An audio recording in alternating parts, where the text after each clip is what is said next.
15 August 1947ની મધ્યરાત એક તરફ જવાહરલાલ નહેરુ એમનું પ્રખ્યાત ભાષણ આપી રહ્યા હતા, નિયતિ સાથે મિલન. હા, ખૂબ જ કાવ્યાત્મક ક્ષણ હતી એ. પણ દિલ્હીની વાસ્તવિકતા જુઓ તો એકદમ અલગ હતી. દેશ ભાગલાની આગમાં સળગી રહ્યો હતો.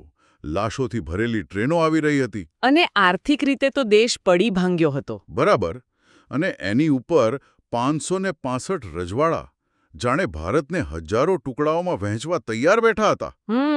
તો સવાલ એ છે કે આ બધી અરાજકતા વચ્ચે એક 72 વર્ષના ગંભીર રીતે બીમાર માણસે ફક્ત 2.5 વર્ષમાં આધુનિક ભારતનો પાયો કેવી રીતે નાખ્યો? આજે આપણે સરદાર પટેલની એ જ કામ કરવાની રીતને સમજવાની કોશિશ કરીશું. અને જુઓ, આ કોઈ સામાન્ય પડકારો ન હતા. ના, બિલકુલ નહીં. આને તો એમ કહી શકાય કે વિનાશક સંકટોનો સંગમ હતો. એક તરફ કરોડો શરણાર્થીઓ હતા અને બીજી તરફ આ રજવાડા. હા, અંગ્રેજોએ તો જતા જતા રજવાડાઓને સ્વતંત્ર રહેવાનો વિકલ્પ આપી દીધો હતો. એટલે કે એક લીગલ ટાઈમ બોમ્બ જે ગમે ત્યારે ફૂટી શકતો હતો. બરાબર. હૈદરાબાદ, કાશ્મીર, ત્રાવણકોર બધાને પોતાના અલગ દેશ બનાવવા હતા. ભારતનું અસ્તિત્વ જ દાવ પર હતું. અને અહીં જ વાત સૌથી વધુ આશ્ચર્યજનક બને છે. જે લોખંડી પુરુષ આ બધું સંભાળી રહ્યા હતા એ શારીરિક રીતે ખૂબ જ નબળા હતા. સાચી વાત છે. એમને આંતરડાની જૂની બીમારી હતી અને માર્ચ 1948માં તો ગંભીર હાર્ટ એટેક પણ આવ્યો હતો. તો પછી આ કેવી રીતે શક્ય બન્યું? એક વ્યક્તિ જે પથારીવશ જેવી હાલતમાં હોય એ આટલા મોટા રાજકીય દાવપેચ કેવી રીતે રમી શકે? અને આ જ એમની અસાધારણ કાર્યક્ષમતાનો સૌથી મોટો પુરાવો છે. જુઓ, એમણે પોતાની શારીરિક મર્યાદાને જ પોતાની તાકાત બનાવી દીધી. કેવી રીતે? એમનું જે ઘર હતું એક ઔરંગઝેબ રોડ પર, એ જ ભારતનું કમાન્ડ સેન્ટર બની ગયું. એમણે એક એવી સિસ્ટમ બનાવી હતી જેમાં સમય અને શક્તિનો જરા પણ બગાડ ન થાય. મતલબ કે એકદમ ચોક્કસ આયોજન. બિલકુલ. એમની દીકરી મણિબેન એક માનવ દિવાલની જેમ કામ કરતા. એટલે કે બિનજરૂરી લોકોને મળવાથી રોકતા. હા, જેથી પટેલની ઊર્જા બચી શકે. અને એમના સેક્રેટરી વીપી મેનન એ તો જાણે એમના પગ અને અવાજ હતા. ઓહો. પટેલ પથારીમાં સૂતા સૂતા મુખ્ય વ્યૂહરચના ઘડે અને મેનન તેનો અમલ કરે. આ બંનેની જુગલબંધી અદ્ભુત હતી. મેં એવું પણ સાંભળ્યું છે કે મીટિંગમાં એ ઘણીવાર આંખો બંધ રાખીને બેસતા. હા, એ સાચું છે.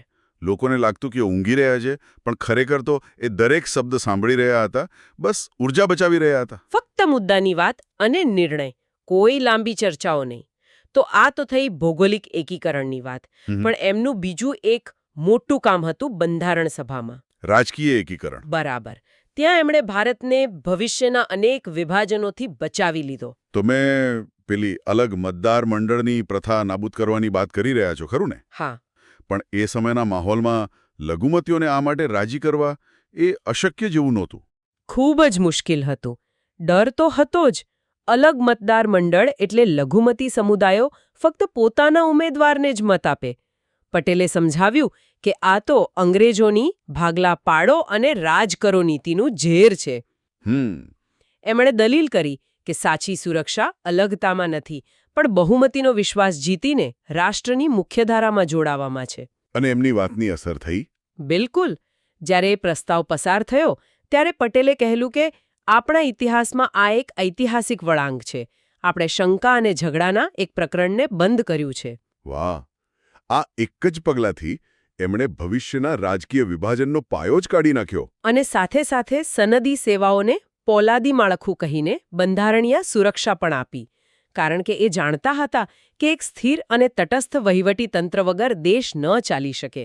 એટલે કે સરદારની સફળતાનું રહસ્ય ફક્ત એમની ઈચ્છાશક્તિ નહોતી. ના, બિલકુલ નહીં. પણ બીમારી વચ્ચે પણ એકદમ કાર્યક્ષમ સિસ્ટમ બનાવવાની એમની ક્ષમતા હતી.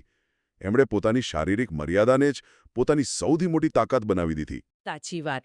અને એમની દૂરંદેશી પણ જુઓ. એમના અવસાનના લગભગ 1 મહિના પહેલા 7 નવેમ્બર 1950ના રોજ એમણે નહેરુને એક પત્ર લખ્યો હતો. શેના વિશે?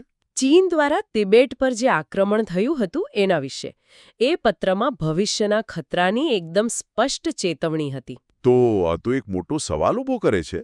જો એ પત્રને ત્યારે ગંભીરતાથી લેવાયો હોત તો શું 1962નું યુદ્ધ અને ભારતનો ઇતિહાસ કદાચ કંઈક અલગ હોત? કદાચ આ ઘટના એ જ બતાવે છે કે રાષ્ટ્ર નિર્માણમાં આદર્શોની સાથે સાથે કઠોર વાસ્તવવાદ કેટલો જરૂરી છે.